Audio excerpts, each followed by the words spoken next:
guys, welcome to Clockwork Noodles for your final 2023 video. Thank you so much for tuning in. This is going to be the first time we've done a Anime of the Year award on my channel. Very excited. Welcome to everybody new and old, and welcome to the Noodle Bowl. Thank you so much for being part of the journey this year. It's been a very long year. We've been full of ups and downs, but we are 800 strong, and I'm very excited to bring you this video. All throughout the year, I have been collating my data. Every time we've done an end of season, top 3 have gone straight across. Today, I'm going to go through my Anime of the Year, do some fun awards, and we're just going to say goodbye to 2023 in style.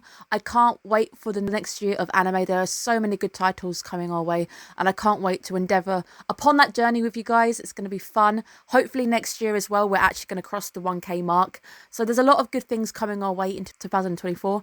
I can sense it, but thank you guys so much for being subscribed. If you have family for the first time, consider subscribing, joining us on the journey for 2024, breaking down animes, bringing out more game reviews with Iona, and hopefully doing some live streaming as of next year. So lots of things that I want to do. There will be some changes coming your way, but they'll be done very gradually. So first things first, let's have a look at the big list. This is essentially winter through to autumn.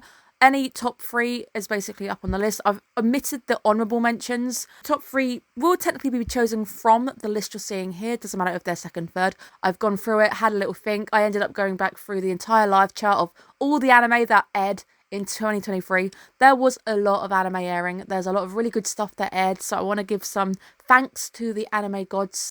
We're going to start with some awards just because I always have a bit of fun with them. There are some fun ones this year. I'm going to start with the best art design. I'm actually going to give a nod to 3 different shows. We're going to start with the Apothecary Diaries for its artwork, visuals, its stunning backgrounds, its detailing. I've already praised this one so much. It ended up winning the anime of the full 2023 videos. Really enjoyed that one, and it's still ongoing, so you might see it next year on the charts as well. Beautiful levels of detail on that one. The next one I'd like to take a little nod at is Sarune. That was airing all the way back in winter, so it's nearly been a whole year. The level of detail on those environments, the shading, the sunlight. I think Sarune, its strong point is lighting. It's very good at lighting and composition and lens effects. And another one, which is always a controversial one, but I like being controversial. I'm going to give a nod to Vinland Saga as well. It might be a little bit different. Vinland Saga's more rural effects are absolutely gorgeous compared to Apothecary Diaries, where it's more urban, it's very full, there's a lot of people around. Vinland's very good at making things feel empty. So those are the shows I'd like to give a little nod to. Let's talk about my best studio, and it's going to go to Wit Studio because I love them to pieces. A long list of things they've done. They've done things like Spy X Family.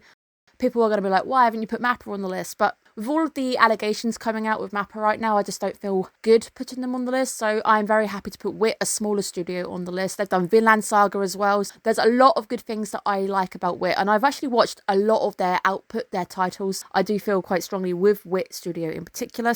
The best movie. This one was a bit tough for me because I've seen 3 different movies. I think the one I'm going to go for is going to go to Studio Ghibli. It's going to go to The Boy and the Heron, a very dark show with no particular close. And most of the Studio Ghibli ones, where there are a lot of open-ended questions, The Boy and the Heron is left very open. There's a lot of questions you end up asking yourself. You've got to question what the hell you just saw. It's very dark. It's absolutely lovingly created. There's a lot of beautiful moments of it. I actually took my mum with me, and she's a non-animator, so she doesn't understand a lot of anime tropes. She was cool, but she did turn around a few times going, oh, this is dark. Oh, that doesn't quite make sense. I do believe this show is an absolute masterpiece coming out in a world where CGI is rampant. I can see why The Boy and the Heron has made box office. I'm very happy it did. It's a beautiful piece of work. It's a great masterpiece. I know what I feel about the plot, and I personally think it's all about trauma. I don't want to spoil it too much, but I believe in a more negative read on the actual plot that is provided, but a lot of people saw hope. I think there's a lot of little hidden messages about death in the plot itself. The Boy and the Heron is taking this crown. Absolutely love it. Next up, we're going to go for the best side character. And we're going to go all the way back, and we're going to go jump back to winter again. Leif Erikson from Vinland Saga. I have already expressed how he is one of the more older characters. I think anybody can be a fantastic side character, best boy. Leif Erikson does not give up. He knows that Thorfinn is still alive and refuses to give up, keeps on searching for the guy, despite the fact that we're told that the ice is coming, and if he doesn't get out of there quick, he's probably going to be stuck there for the winter. He does not give up, and in the end, he even tries to buy everybody's freedom and just take them out with him. And I love him. I think he's a fantastic grandfatherly father figure for Thorfinn. Honoured to have somebody like Leif Erikson in your life, and I honestly can't wait to see if we see more of him. I know I'm going to be really sad because he's getting older and older. Sad that at some point we might see the end of him, but he's such a great character. He's so wholesome. In a world of Vikings where there's a lot of brutality, Leif Erikson is a ray of sunshine to look at. The best mascot award, generally somebody who is not humanoid. He's big enough to be a human.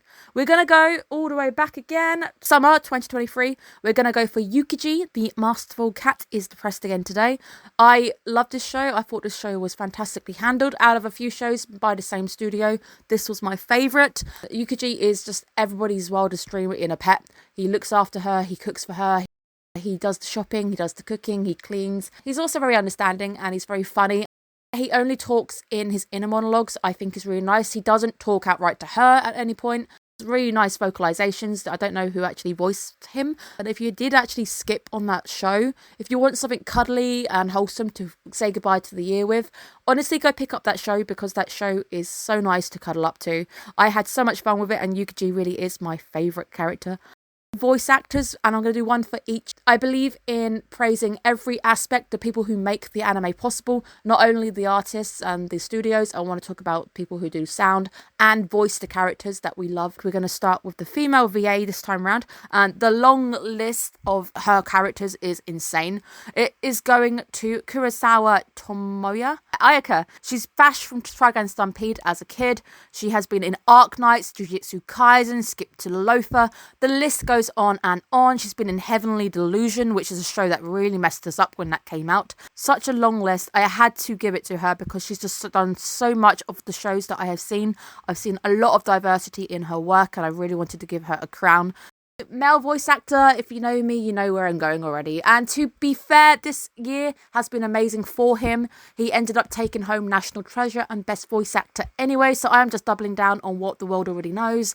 Kenjiro Suda, yes, of course, everyone knows him as Nanami, but he has been in a lot of shows throughout the entire year. His work is amazing. His depth is great. He was obviously in Golden Kamui when that aired back in, I think it was winter.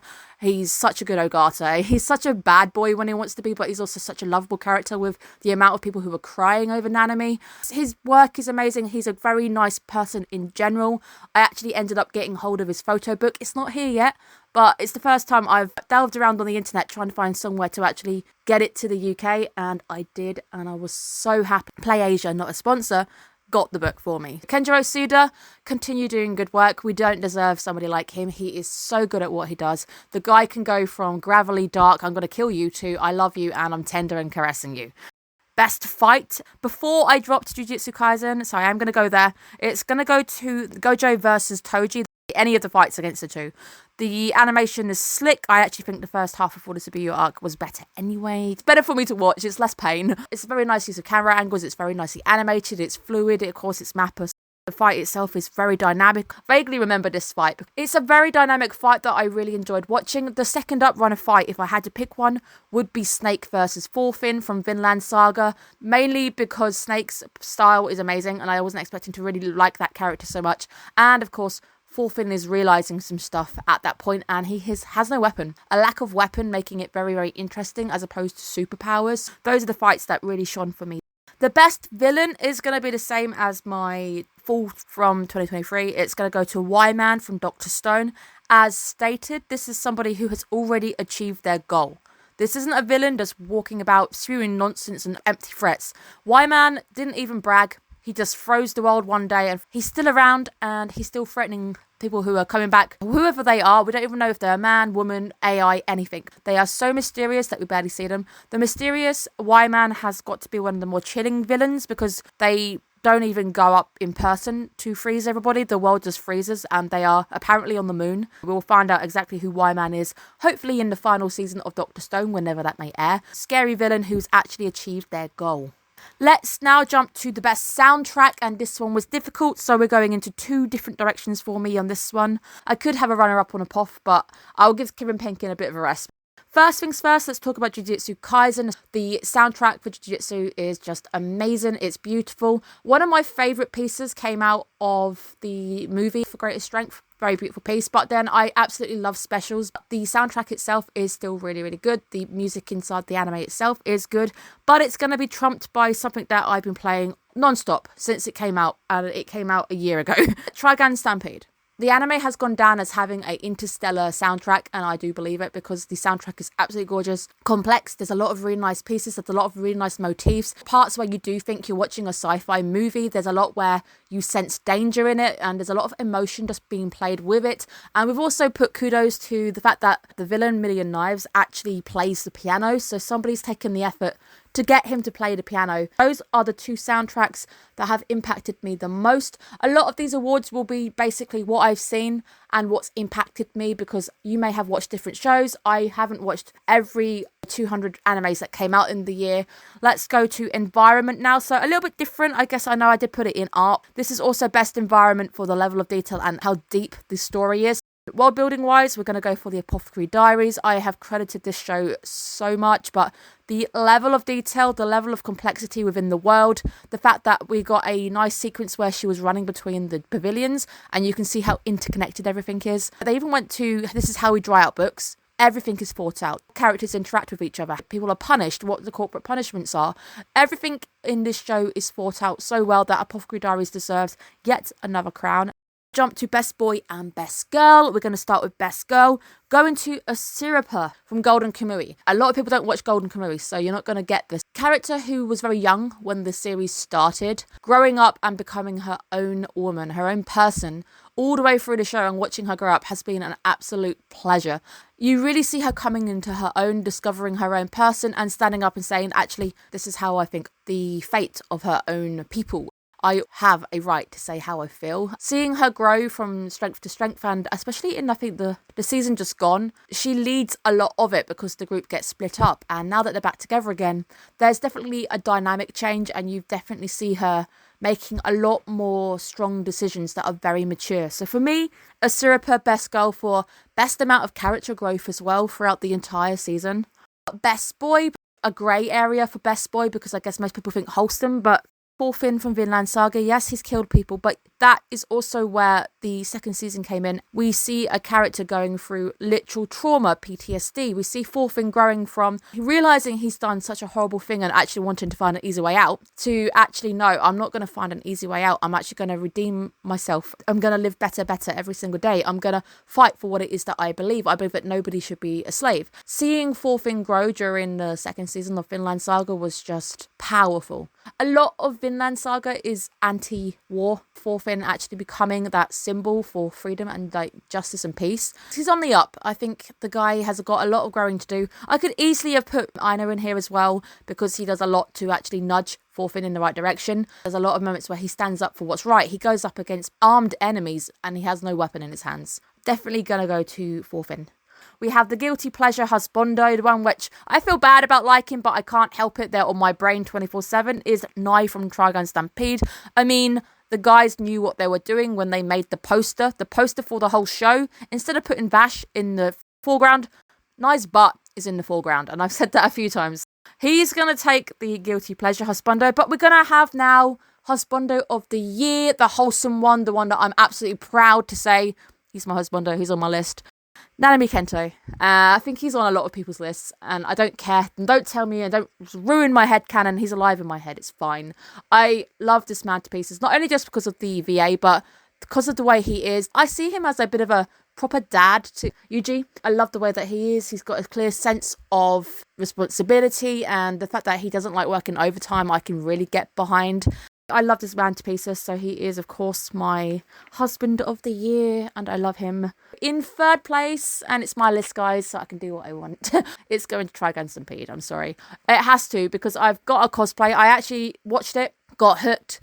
I really can't wait for the second season. I have a Nai cosplay. I've also started on my Vash cosplay. There's just so much in the show. Storyline itself is what I'm actually driving at. The artwork is absolutely gorgeous. I've ended up getting a lot of very special merch coming in. I've got the Vash figurine coming in at some point, so I might do a unboxing on that. That's the show that impacted me perhaps the most, and it's had a huge impact on the way I am, the way I listen to things, space, and having such a open world. I often like a lot of post-apocalyptic stuff, so it really is lining up with that. I want to spend a bit more time. Hopefully in the second season it's going to be more Vash based anyway. It should slow down. We've got a lot more coming our way. As somebody who never watched the original, I am in love with the show. I'm in love with the content and the characters. I think having Trigun Stampede being my first will allow me to branch into the other areas. I ended up looking at a little bit of the manga it's based on anyways.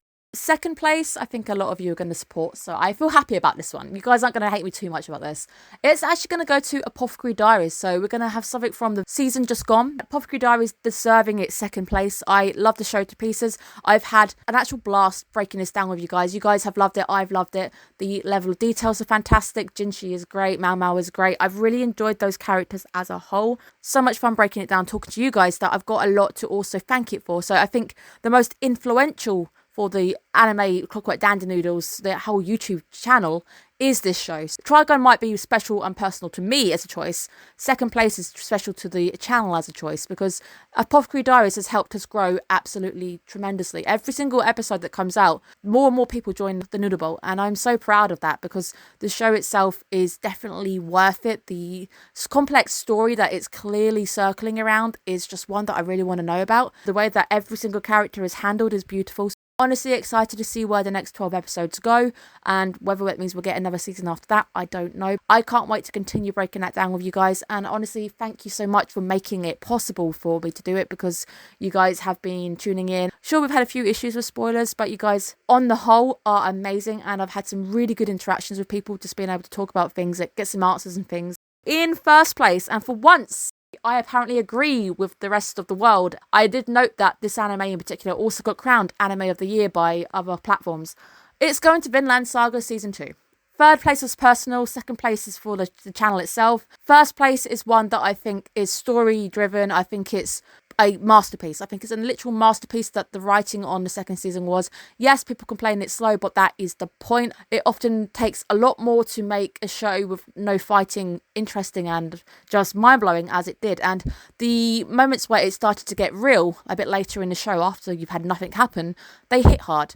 The character development is insane. The writing is insane. The guy who wrote the anime itself, hats off to you, because you've done a masterpiece with your writing. All of your characters are so dynamic. There are some absolutely powerful moments in this show. I love season 1, but season 2 is special in its own right, and I think there's going to be nothing like that which will be able to come close to how the impact with Vinland Saga came. And I cried. There were moments in that show that I ended up crying, and we had some very brutal scenes, despite the fact the plot was glacial at times. It's this Wit Studio at their absolute peak, which is why I love them to pieces. I think Vinland Saga was my treasure of the year. I'm glad that other channels are also realising that it was Vinland Saga.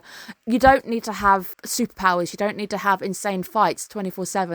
Having a look at men's mental health and looking at PTSD, the show does it all. Very mature. If you are looking for a masterpiece, looking to sit down with something with a proper mature theme, that would be the show to go. Obviously, if you want something that's lighthearted, don't go to Vinland Saga. You'll just cry your eyes out. It's honestly a fantastic show that I am very happy to crown the first ever on the show Anime of the Year 2023. Thank you guys so much. Let me know in the comments below if you want me to continue this format and do another one for next year. Hopefully you guys also like it. Thank you guys so much. Let me know what your Anime of the Year is down in the comments below. You don't have to agree with me. That is the beauty of these things. It's all personal opinion. There is a video going out on New Year's Day. It's going to be Iona playing a new game on the channel. Thank you so much, and I will see you guys again soon. Bye, guys.